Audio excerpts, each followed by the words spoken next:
రెండేళ్ల నారాసుర పాలన రాష్ట్రానికి ప్రజలకు వెన్నుపోటంటూ జగన్మోహన్ రెడ్డి రెండేళ్ల పాలన మీద ఘాటుగా చేసిన స్పందనని సాక్షి హైలైట్ చేసి సూపర్ 6 సూపర్ 7 సహా 143 హామీలు ఇచ్చారు.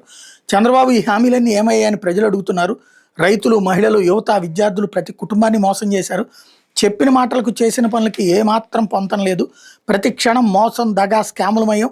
డిఎస్సిలోని అక్రమాలు, రెండేళ్లుగా పచ్చి అబద్ధాల ప్రచారం, మోసం, కక్ష సాధింపులు, వివక్ష, అరాచకాలు, రెడ్ బుక్ పాలన, కుప్పకూలిన వ్యవస్థలో ఎవరికి రక్షణ లేదు. జంగిల్ రాజుల రాష్ట్రాన్ని నడుపుతున్నారు. అమరావతి నిర్మాణం పేరుతో అంతులేని అవినీతి, అన్నింటా మాఫియాతో దోపిడీ, ప్రజల జీవన ప్రమాణాలు పడిపోతున్నాయి, పేదరికం బుసలు కొడుతోంది. ఈరోజు ప్రతి ఇంట్లో చంద్రబాబు ప్రభుత్వం మోసాలు, వైఫల్యాల గురించే చర్చ జరుగుతుంది.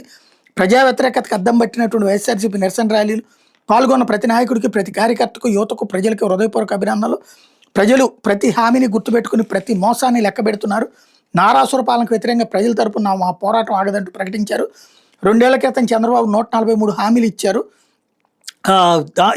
ఈరోజు రాష్ట్ర ప్రజలు ఒకటే ప్రశ్న అడుగుతున్నారు, హామీలు ఏమయ్యాయని.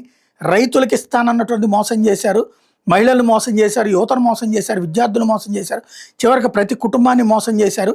ఈ 2 ఏళ్లలో రాష్ట్రం చూసింది అభివృద్ధి కాదు, పచ్చి అబద్ధాల ప్రచారం అన్నటువంటిది హైలైట్ చేశారు.